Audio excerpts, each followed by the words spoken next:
Production and distribution of City Club forums on IdeaStream Public Media are made possible by PNC and the United Black Fund of Greater Cleveland, Incorporated.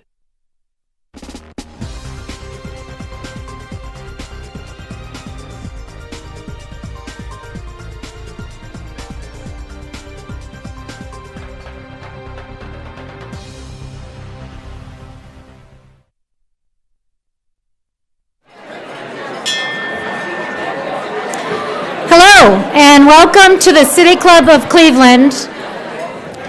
Welcome to the City Club of Cleveland, where we are devoted to conversations of consequence that help democracy thrive. It's Wednesday, January 25th, and I'm Kristen Baird-Adams, President of the City Club Board of Directors. It is my pleasure to welcome today the Honorable Blaine A. Griffin, Ward 6 Councilman and Cleveland City Council President. Council President Griffin has been in service to Cleveland for decades.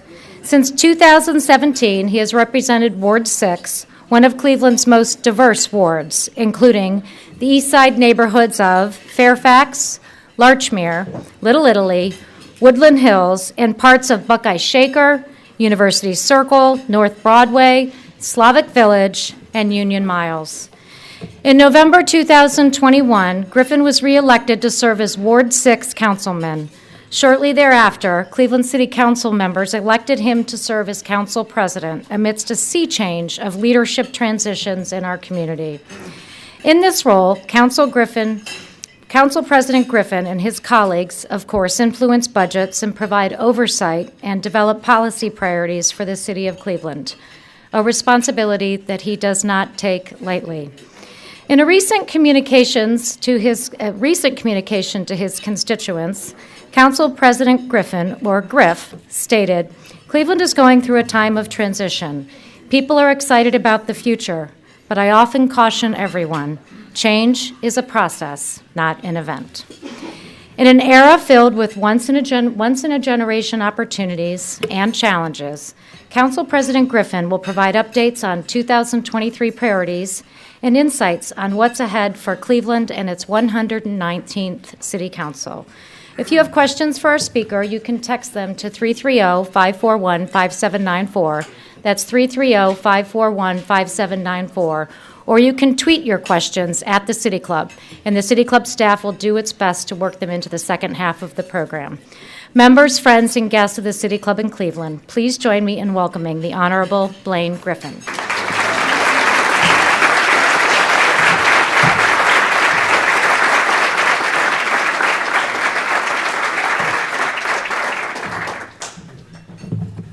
Thank you so much, Kristen, and I want to preface this that my colleague Joe Jones said that I have unlimited time, so please be patient with me. I may be long, but I trust and promise that I will not be long-winded. But first of all, good afternoon. It is an honor and a privilege to have an opportunity to address you in this forum. The City Club of Cleveland is truly a citadel of free speech. I'm not only here representing myself, I am proud to be here representing my faith, not only in God, but this city, the city that I love. My family, who I'm so fortunate to have, Ward 6, the 37 diverse, unique, and distinct neighborhoods of the city of Cleveland, and Cleveland City Council. Will all of my colleagues for Cleveland City Council please stand?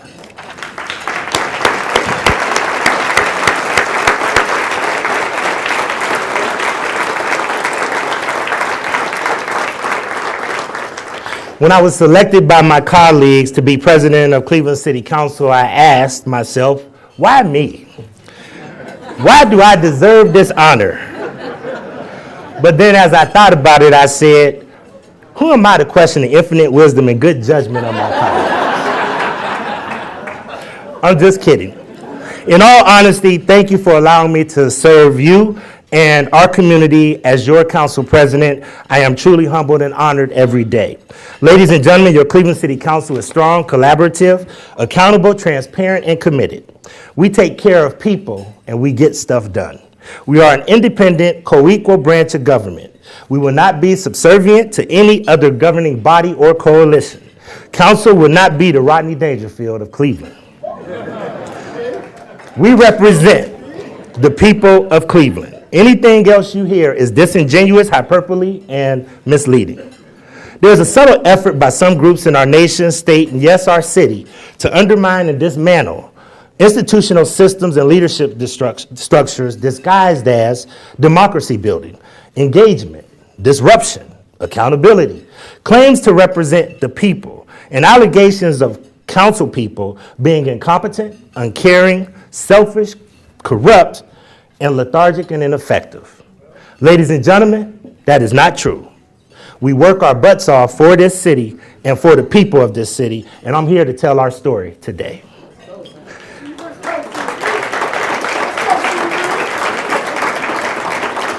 These allegations have led to extreme polarization, disenchantment, and a distrust in systems and government throughout our country, our state, our region, our city, and especially our community and city.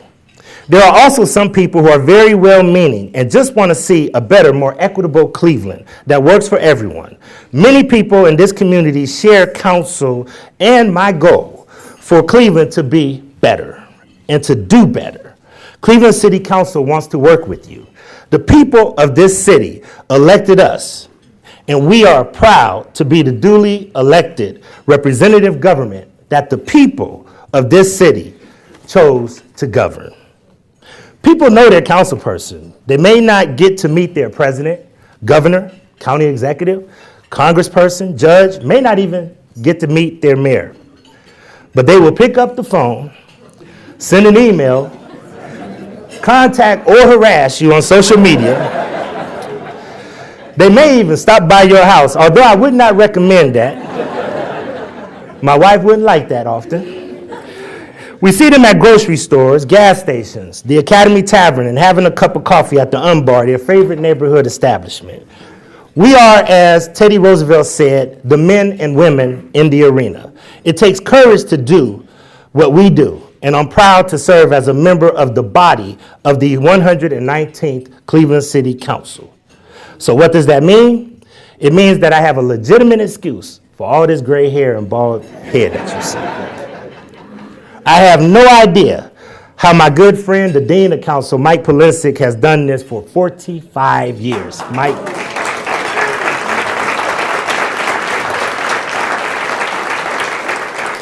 These are his words, not mine. He often tells me that is not a good sign of mental stability. I used to be fit and had an afro and jet black hair, but as you can see, that changed. That's because city government is a contact sport. I have to count votes every day, build coalitions, establish partnerships, tell people no sometimes, mediate disputes, think big and small. Most of all, because I bear an enormous responsibility to make Cleveland a better place. But the good news is I get to wear the badge of honor to represent 17 people who care for this community, sacrifice time with family, friends, and personal aspirations, and work countless hours because we love Cleveland, the land, the community, the people. We care so much for this city.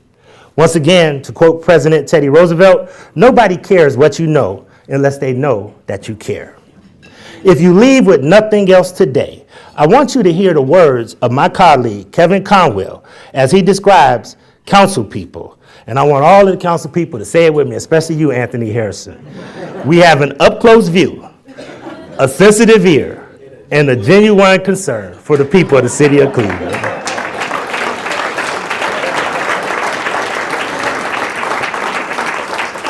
Before coming here today, I discussed my remarks with my biggest fan, critic, and confidant, my wife Jeanette, who is here today. I asked her, what does she think I should say to this august body of individuals, curious spectators, critics, and haters, admirers of free speech and good government? She replied with this advice. She said, Griff, don't be too charming, too witty, too intellectual, just be yourself.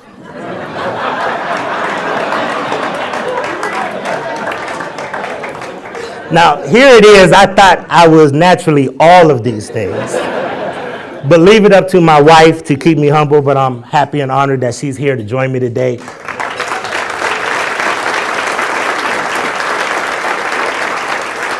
And she's joined by my mother, Erlene, and her husband, Johnny, as well as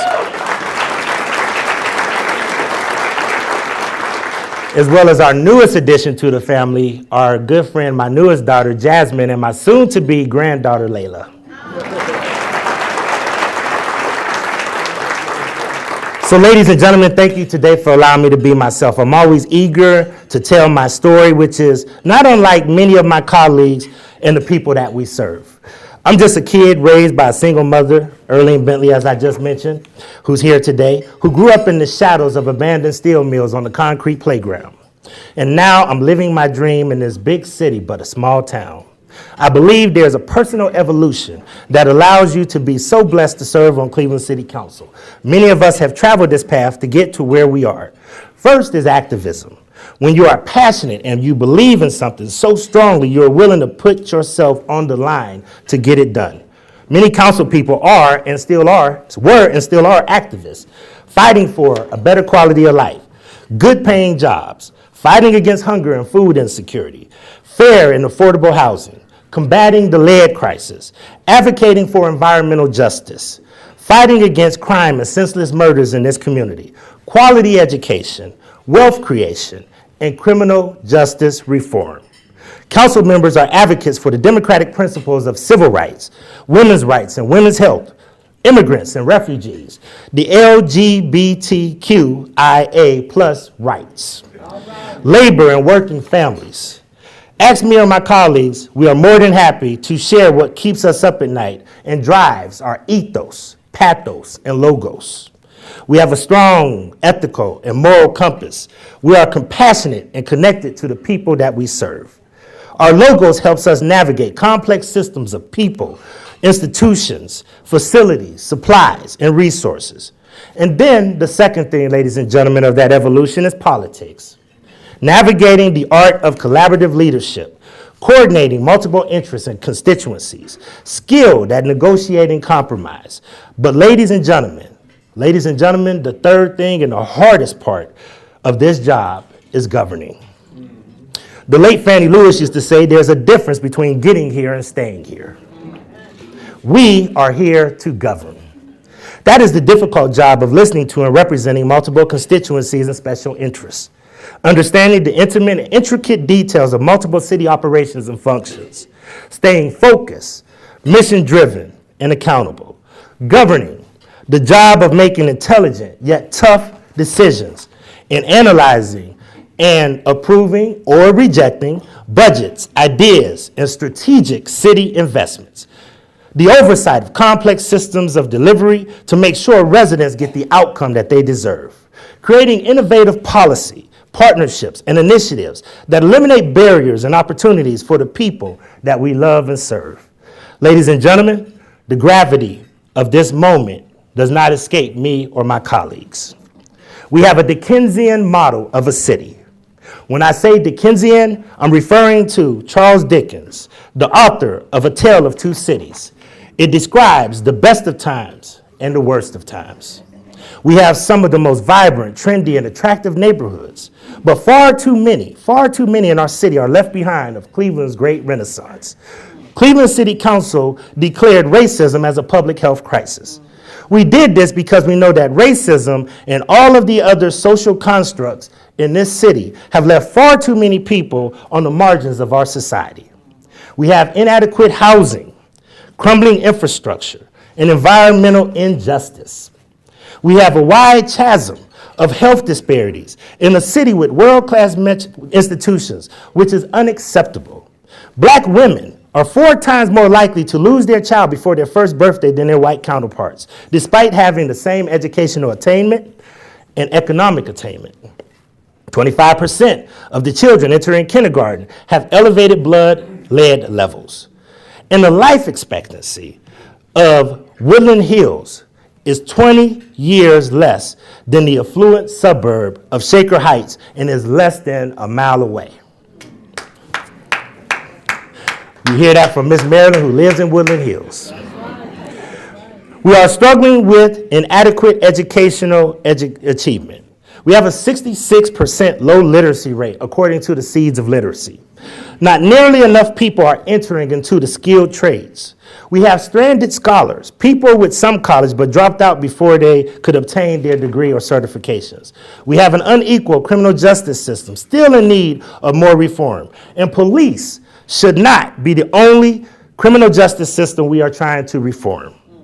We have an antiquated drug policy. That is why council decriminalized marijuana possession, and you will receive 0 fines and 0 jail time for simple possession.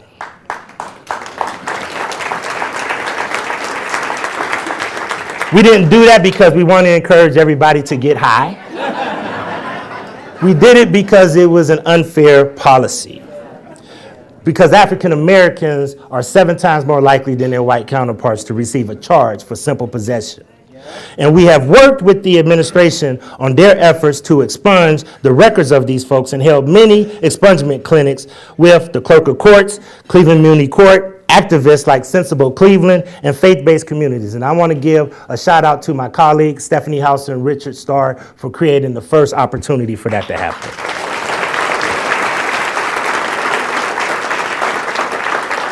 We have bail reform that needs reform. We need the courts to be reformed. When you still have a secretary that receives far more jail time than another secretary and they have the same offense, we have inequitable justice in our courts. We have a huge amount of young people bound over as adults. That's why I support the efforts of the greater Cleveland congregations to educate us on this and advocate for more fair policies. The system of arbitration consistently overturns police discipline. All of these systems in criminal justice are flawed.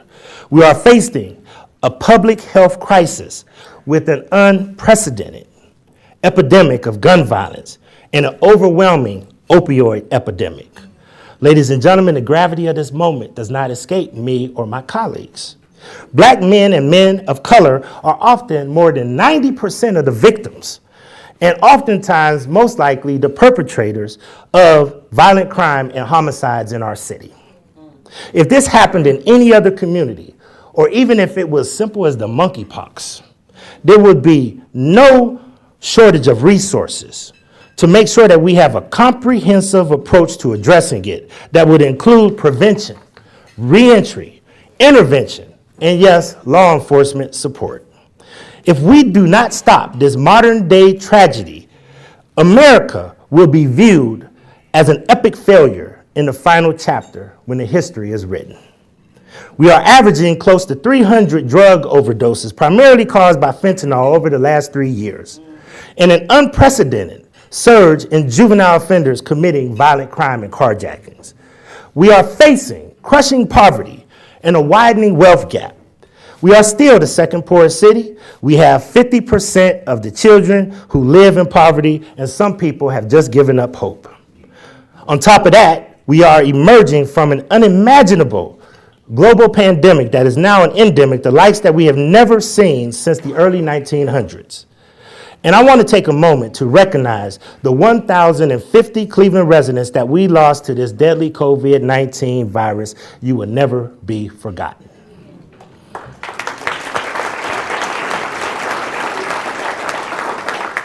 But ladies and gentlemen, St. Augustine once used the Latin phrase that adequately describes this moment, ex malo bonum, which translates to good out of evil. Although COVID-19 exacerbated the things that I just mentioned, I've made it my business to not just simply articulate what's wrong with our city without presenting you with some solutions. I do not believe in the soft bigotry of low expectations for our city. In times like this, we need leadership. Cleveland City Council has taken concrete actions and accepted the challenge to address these seemingly intractable problems with ingenuity, a can-do spirit, a collaborative and team approach. We complement our differences with diversity of thought, institutional knowledge, unique and innovative approaches. We've risen to the occasion. We redefined our committee structure. In finance, we added diversity, equity, and inclusion so that we can make sure that every piece of legislation and every investment we make in the city of Cleveland is viewed through an equitable lens. We've added education to workforce because, quite frankly, ladies and gentlemen, Cleveland City Council needs to be involved in every conversation around education in this city, even if we don't have direct oversight. We've added the arts to our health committee, led by Councilman Conwell, to better engage our arts and culture institutions because they transform communities and are truly economic drivers of our economy. We've added mobility to Transportation Committee to adequately reflect our multimodal priorities, and that is headed by my good friend and colleague, the Majority Leader for Cleveland City Council, Carrie McCormick. In budgeting, we passed a budget to reflect the priorities and conscience of the people of this city. We employed responsible budgeting by creating a rainy day fund and established a payroll reserve. We've used one-time Rescue Plan Act dollars, ARPA investments, to address lost revenue and close gaps in our budget. We've invested in fixed assets like technology, equipment, infrastructure, and logistical support. We're leveraging these investments with federal, state, private, and philanthropic investments. Most of all, we help people, the people of this city with the greatest need. We must be cautious in using too many of these dollars for personnel, programs, and staffing. One-time dollars will need to have a dedicated funding source once they are gone. And ladies and gentlemen, we are tired of experiments. So pilot projects are not a priority when we have so many pressing needs in our city. Let's talk about some of the investments and partnerships we're forging to address those pressing needs. We've had strategic investment in our streets by adding $12 to $14 million a year to repair the worst first side streets.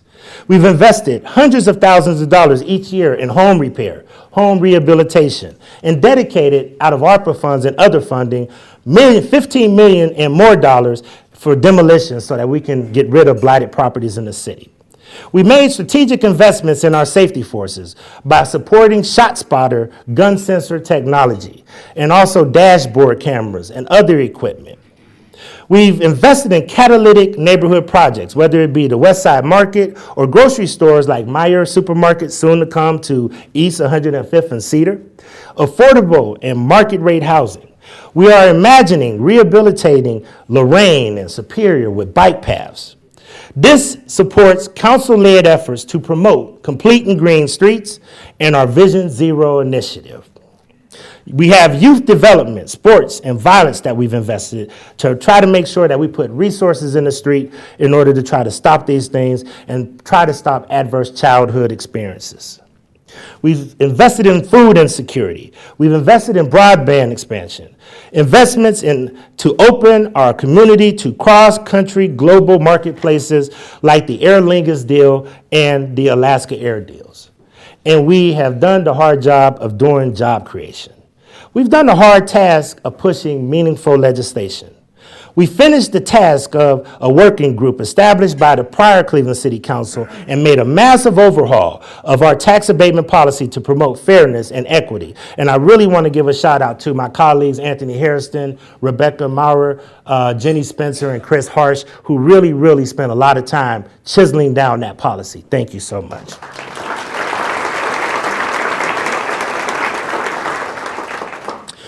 We led the charge to establish the Lead Safe Coalition. Lead Safe Coalition, some of you guys, can you please stand? Lead Safe Coalition.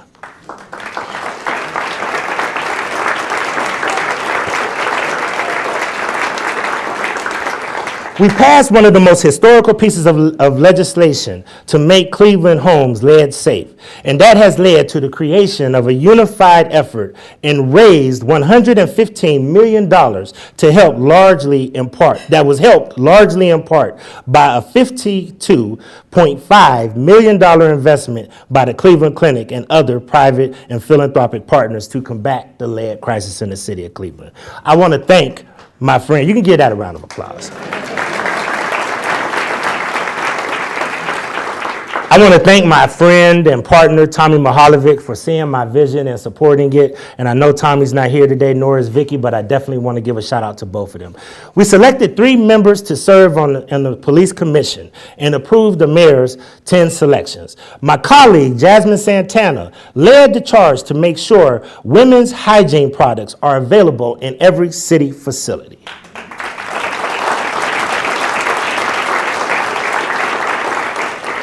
My colleagues, Charles Slife, and then my other colleagues, Rebecca Myers, Stephanie House, Kevin Bishop, and all of them that are here today, worked hard to pass a paid safe leave policy so that city workers who have experienced partner abuse can have the flexibility and time off to get the social, emotional, and investigative support they need when they are victims of domestic violence.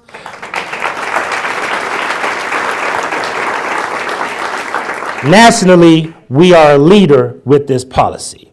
We passed pay to stay, so renters are not forced out of their homes and their living arrangements by unscrupulous landlords while waiting on rental support. We passed some of the most worker-friendly legislation to protect workers from wage theft and payroll fraud. And I want to thank the Guardians of Fair Work for their advocacy and support on this legislation. We now have just introduced yesterday through my good friends, Councilman Charles Slife and my good friend Chris Harsh and Kevin Conwell, we just announced legislation that we're going to do medical debt relief in the city of Cleveland.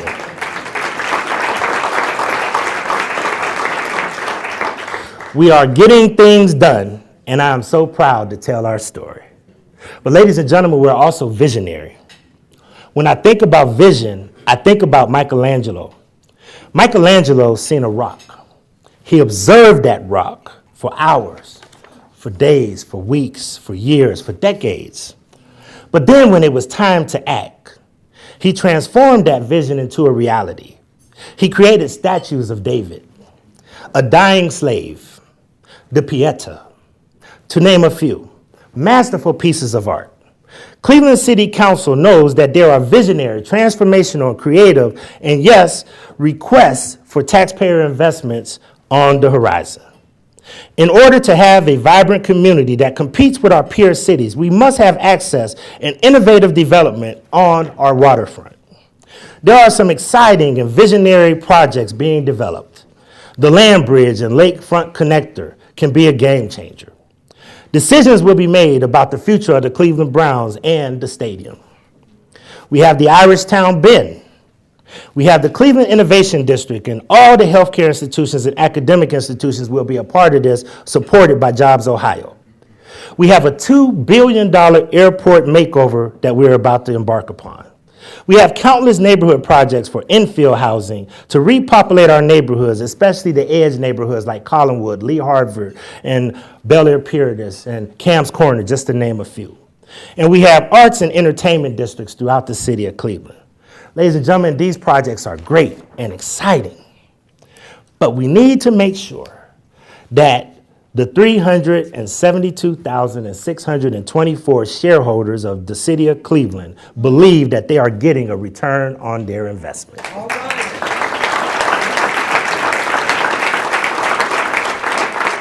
Council will work with all of these stakeholders on these big, bold, and visionary ideas. However, the people of the city of Cleveland need to see themselves in these big projects. It could be a neighborhood project in a historical district like Hessler, or it could be a major stadium deal for a sports team that helps generate enormous amount of revenue for our city. And ladies and gentlemen, make no doubt about it, in order to run a city, we need money. I love this city, but I tell people oftentimes, romance without finance is a nuisance.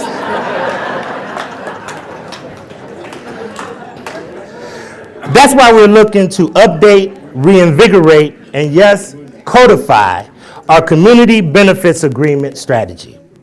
We're looking at equitable investments throughout Cleveland, but diversity, equity, and inclusion is a priority and essential to getting the support of Cleveland City Council.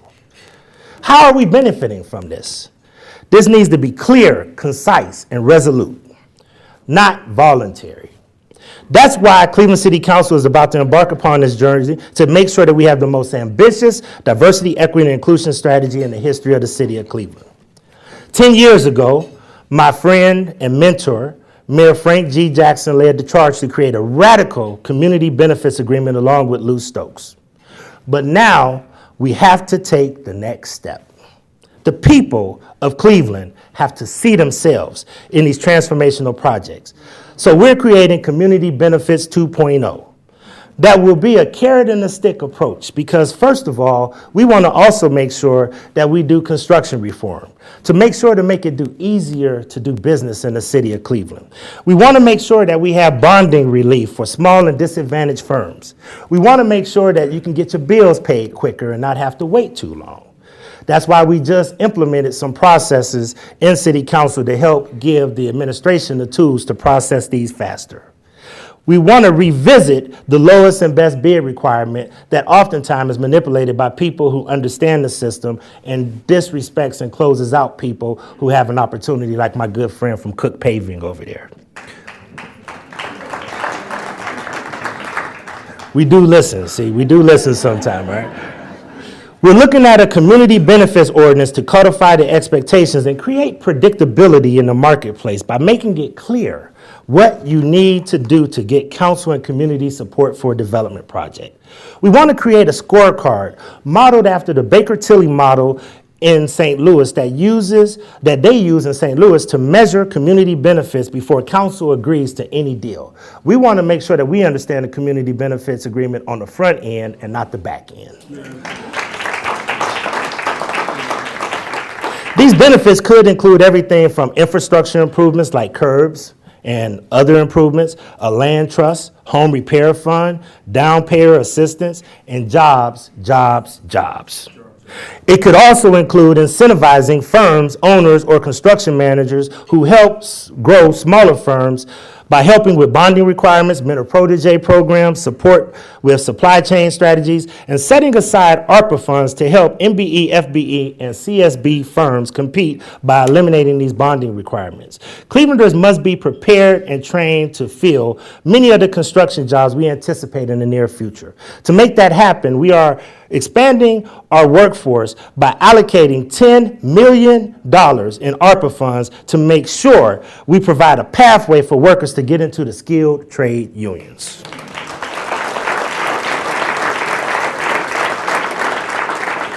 We have approximately 6,000 skilled trades men and women in our area, but statistics show that we need approximately 10,000 high-quality skilled tradespeople for the next 10 years for all of these transformative projects that we're talking about. We need to put people to work. These are hard and demanding jobs, but I believe that Clevelanders can handle it. That's why I'm so proud to introduce you, and Dan beat me to it, our newest member of council, one of my best friends, Danny Kelly, a laborer who can help us understand the plight of the working man and the working woman.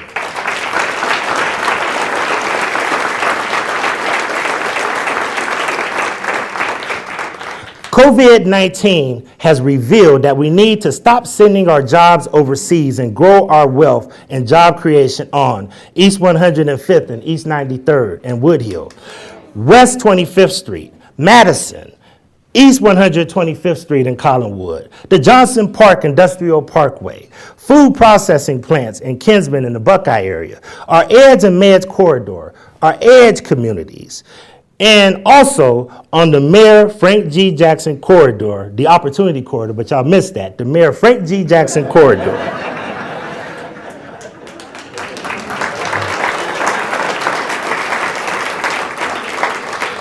I know y'all missed that, and I know that the state has made a decision to name the corridor after Congressman and Mayor Louis Stokes, and I love the Stokes family, but we got half the city named after the Stokes family. I need that Opportunity Corridor to be named after the longest serving mayor of this city and a fighter for poor people in this city. We will use ARPA dollars to help disadvantaged firms to pay for the bonding requirements. We must increase the middle class and invest in job creation. 70% of city revenue is generated by income tax. generated by workers. That is why it's so critical to grow the middle class and mainstream values and working families in the city of Cleveland. We have to increase the amount of people in the skilled trades. We must also invest in our people through the healthcare industry, with the largest employer in the city of Cleveland and the state of Ohio, the Cleveland Clinic, and all of our hospital institutions like university hospitals and Metro. We need to make sure that we have smart, clean manufacturing and technology in Industry 4.0. We have to change that concept that factory work is old industrial plants where you stand a chance to be infected by mesothelioma or whatever that commercial says. But smart, clean manufacturing, digitalization, water innovation, our largest asset outside of people, cybersecurity, and the film industry. We must urge the state of Ohio to increase the film tax credit, and we need to make it unlimited, or at least $200 million as opposed to the $40 million that it currently stands, so we don't continue to lose movies to other cities, which is a burgeoning economy in the city of Cleveland, and we need to capitalize on it. We have to invest in talent acquisition and retention. We have to recruit more teachers, especially black men, factory workers, healthcare professionals, STEM professionals, public safety professionals. Stop allowing people to tell you that you don't need to be a police officer. We need you on the police department. We need you as firefighters. We need you as EMS workers. We need more first responders, workers, period.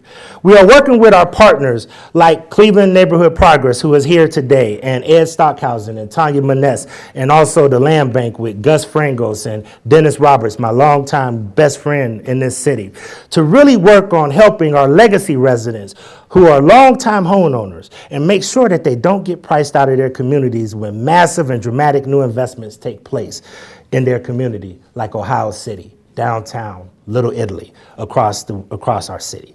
Make no mistake about it, I believe in population growth and new energy to our neighborhoods, but not at the expense of people who had stuck it out in Cleveland in the good days and the bad days.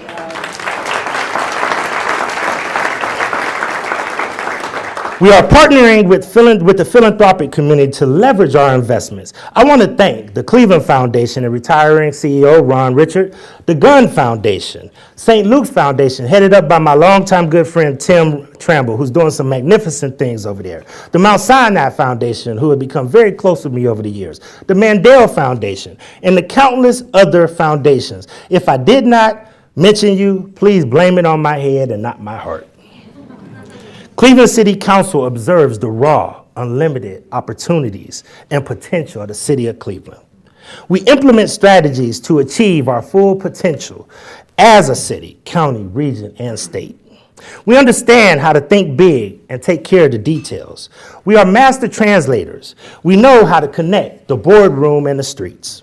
We know how to make Cleveland strong in the broke places. We preserve the strong and stand up the weak, frail, and disenchanted. We will give you a hug, but we will also give you a piece of our mind. Because we love this city and we love you.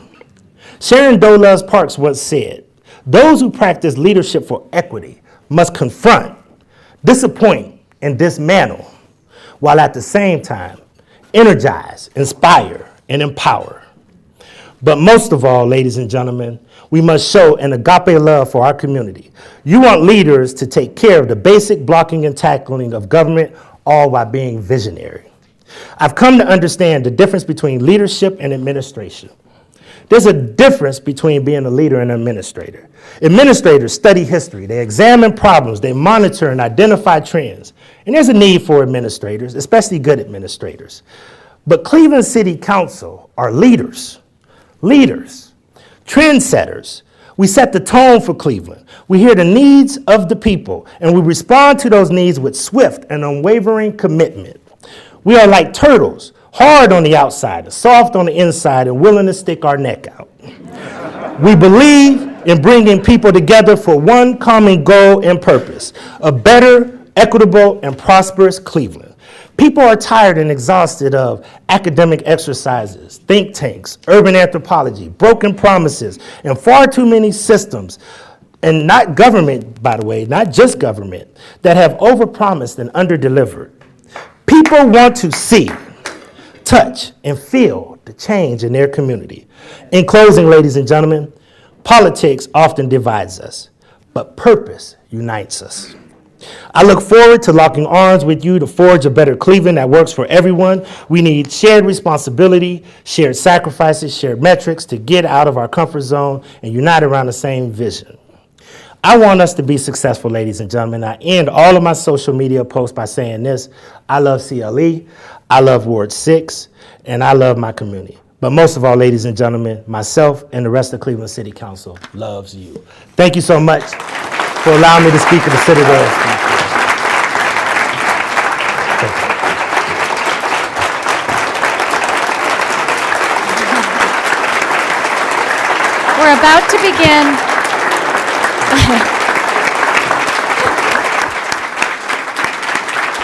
We're about to begin the audience Q&A with Ward 6 Councilman and Cleveland City Council President Blaine Griffin.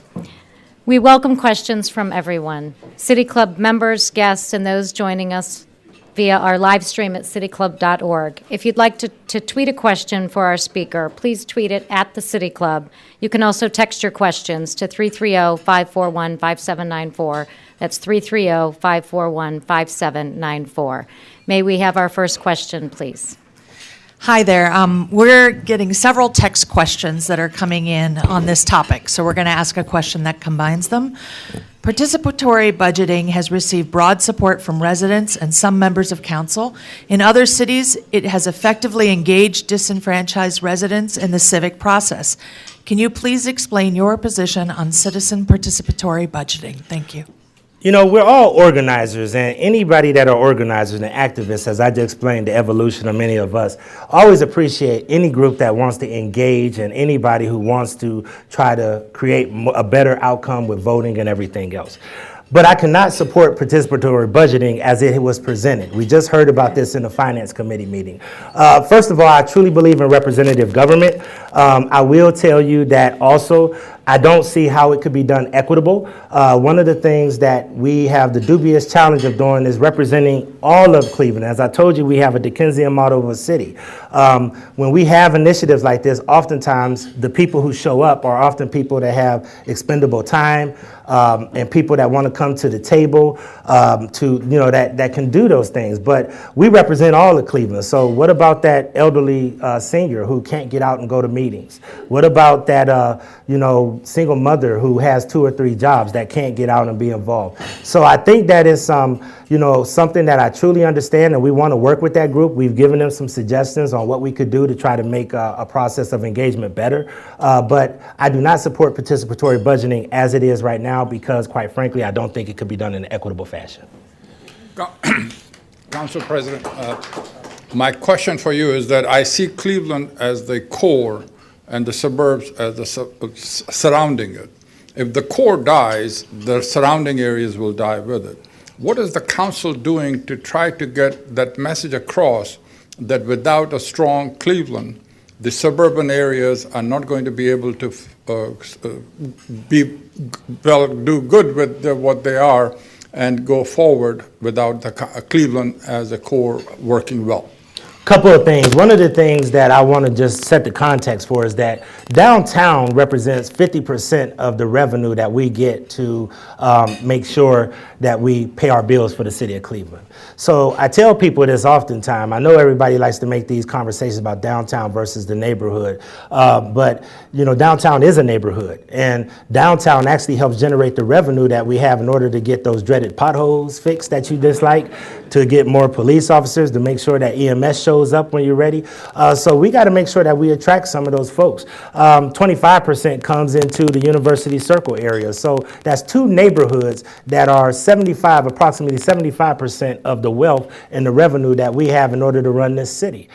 So we got to make sure that we tell people, that's why I say we have to be master translators, to create this divisive polarization about downtown versus neighborhood. Downtown is a neighborhood that helps contribute to all of the things that we want to see in the neighborhood. But we also must make sure that we we have some innovative processes and working closely with the administration as well as the corporate community and places like Greater Cleveland Partnership, where my friend Marty McGann is here, and others, in order to attract workers back downtown, because working from home can be detrimental to us, and we need to make people realize and remind them why it's so cool to work downtown and come on back to work. So that's my call to action. Tell them to come back to work.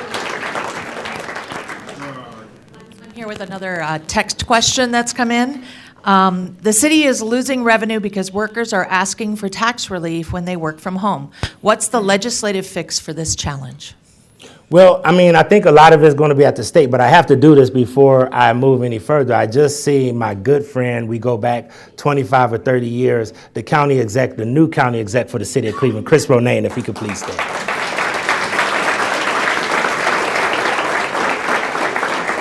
I'm so proud of Chris. Chris and I go back a long way, and me and Chris have had tough conversations, but I can tell you most of the times, Chris is on point with what we want to do for the city. To your point, to your question, that's a tough charge because the state of Ohio oftentimes tries to intervene. I'm not sure if there's a ready legislative fix citywide that we're looking at doing that as of right now, but we are working with the corporate community to incentivize the workers to come back downtown, whether it be more flexible schedules, whether it be more opportunities for childcare and daycare. We're looking at whatever we need to do in order to contribute and do our part in order to help attract these workers back downtown. But I'm not sure if a legislative fix is what is going to help that happen.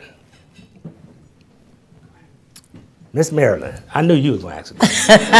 And I promise you that I will not make this a difficult question, but this is something that I think should be addressed. First of all, kudos to you, and kudos to city council members. But in order for a machine to work well, all parts need to be oiled and put into place. I'm saying that to say, even with city council, you as head, you also have ward precinct committee people who are very prevalent and important to the work that's done in the city. Most of us are boots on the ground, the roots of the community that you come and gather. That wasn't mentioned today. Maybe it was a slight oversight on your part.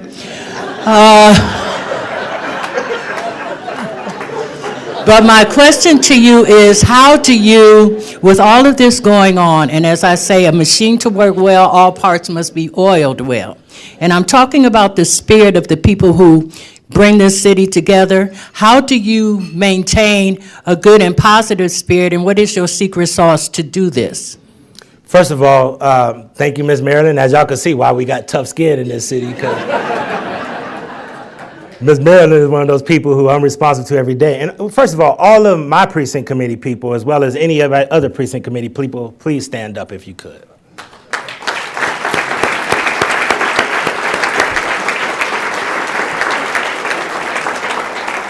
You're right. I'm an organizer. I mean, I started out, where's Ms. Golston? I started out at Harvard Community Service Center where Elaine Golston gave me my first job. So I always appreciate that. Then I migrated to East End Neighborhood House, and my East End Neighborhood House family is here. I guess the reason that I'm name dropping and putting those out there, because if you recognize every step along the way are people that are still here working closely with me, inextricably tied in order to organize and build communities. And the reason that that's important for precinct committee people and leaders at the grassroots level is because, quite frankly, you're third-party validators. I don't know what happened, but Frank Jackson brought me to City Hall in 2006, and I went from being a community activist to being part of the establishment. Everybody in town used to love me until I became part of city government. But to make a long story short, we really need to make sure that we listen to people. That's the reason why precinct committee people are so important. That's the reason why I listen to what the precinct committee people are. You're the voice of the city.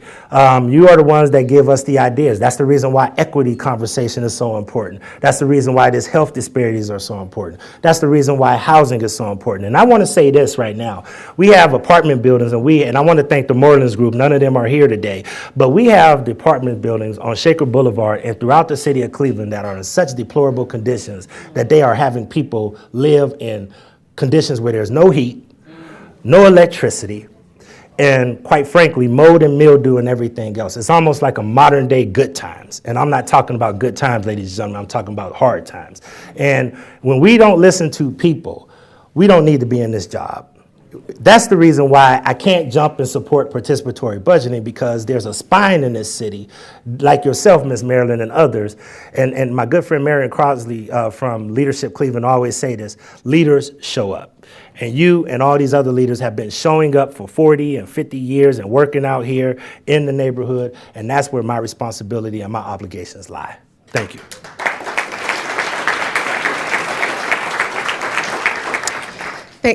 Thank you, Council President. Thank you for the presentation. I wanted you to, if you could just please elaborate a little bit more about your role, what you see your role and City Council's role in education. I just thought that was intriguing and would like to hear more. Well, I think that, first of all, we look at education wrong. First, it starts out with literacy, and I always tell everybody I thank my mother for this. You know, when I got in trouble when I was young, some things I did, I'm still on punishment for, by the way. You know, literacy, where it starts out at. That's why we're really working closely with the Cleveland Public Library to really try to make sure that we encourage people to read 1 million books or read for 1 million minutes in the city of Cleveland. Those are simple messages that we can drive home, and we can use our platform as Cleveland City Council to really increase literacy. I know my good friend Stephanie House is very passionate about how do we make sure that we make our community more literate? How do we make sure that we drive literacy? So we have to start with the basics there. We also have to get out of thinking that education is about A's, B's, C's, and D's. Or pass and fail. Education is about how do you create critical thinkers that can come together and build collaborative leadership models in order to deal with problem solving. So I think council's job is to redefine how education looks. And I think council's job is not to try to oversee the school district, but making sure that all of the functions and all of the mechanisms that need to be in place are supported by Cleveland City Council. That's why we actually just yesterday passed out of committee, and it'll be going to Finance Committee, an investment of $600,000 for Say Yes to Education, because we believe every child in this city needs to go to post-primary and go to secondary college, either community college, get a certification to be able to work, or to be able to go and live that dream of going to college. So City Council is there to support these systems and not try to oversee them, but we definitely think we need to be in the conversation because those are our babies.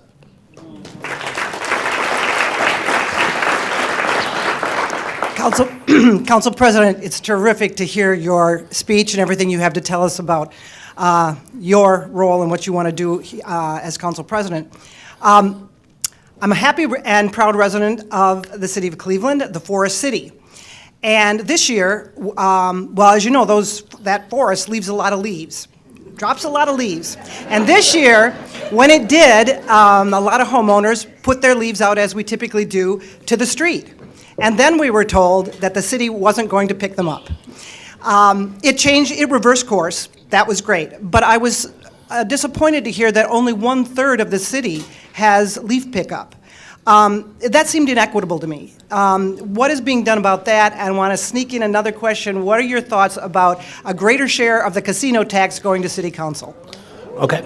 Thank you for both. First of all, I'll deal with the leaf pickup. Yes, we heard all the calls. I got to give credit to my colleague, Councilman Kevin Bishop. He really led the charge and said, wait a minute, hey, this is going the wrong way, and basically said to the mayor. And Kevin Bishop is one of those guys that he's kind of quiet, so when he does speak, everybody like, whoa, you know, where did that come from? But what we really did is we just took it in front of committee and we heard the residents. 1/3 of the city has a larger tree canopy. I'll be quite honest with you, there's a large parts of this city that are not forested correctly. It's one of the reasons why we created and reinstituted the tree commission for the city of Cleveland. I know my colleague Jenny Spencer and so many others really worked with that, which is critical, so that we can make sure that we have a tree commission. But I want to make sure that I deal with this issue named equity. One of the biggest issues, and this is also something where we have fierce debates with council, there's also areas that they may need more money for streets or they may need more money for crumbling infrastructure, and other areas are further along in infrastructure. There's other areas that need other ancillary services, because also when you look at those high generating leaf areas, what it does is, and I learned something from Chief Darnell Brown. I mean, see, I do listen to people, and my former Chief Darnell Brown was, giving me some background, but it can create an enormous problem if you don't deal with those high leaf generating areas, because then your manpower or your woman power has a hard time picking up 50 and 60 bags on the curb, as opposed to using the machine to actually get those up. So because they're high generating areas, we put resources where they're needed. That's why it's so important to put so many resources for street repair and some of those other areas, and that's why I say it works first, because that's equity. I forget the statement, my good friend Richard Starr gave me a statement, but basically say equity is not just giving everybody equal. Equity is trying to make sure that you surgically focus on the areas that need it. So we do equity all day, every day. The casino fund is to be determined. It's premature. I know that people have a problem sometimes with council members because they say you're not many mayors, but what people need to realize is that every day council people get approached by people for quality of life issues. And we know what's best in our community. So sometimes when we have the ability to make surgical investments, it gives us that flexibility to help our areas become strong in the broke places. So we're going to continue to have conversations, but we also want to make sure that we're responsible and that we don't do something that similarly happened in 2003 or 2004, where we wound up blowing a hole in the general fund budget, and it wound up that we had people that got laid off and other services failed. So we want to make sure we look at it, but we want to make sure that we're responsible, and I'm sure that council is looking forward to a rigorous debate about that.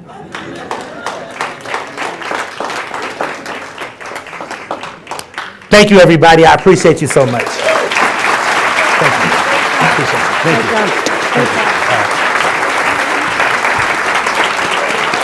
Thank you. Thank you. Thank you, Council President Griffin.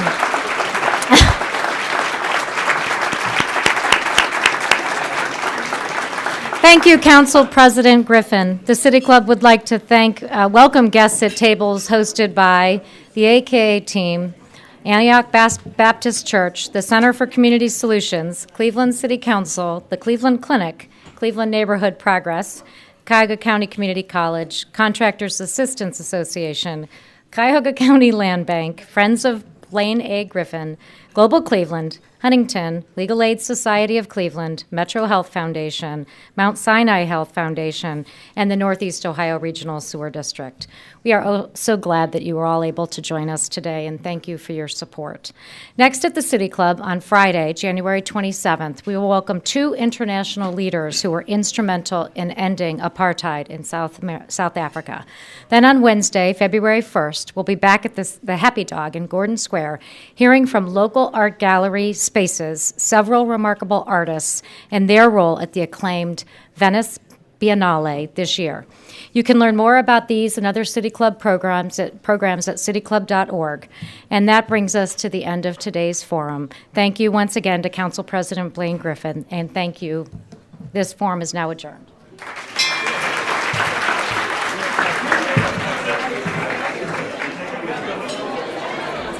For information on upcoming speakers or for podcasts of the City Club, go to cityclub.org.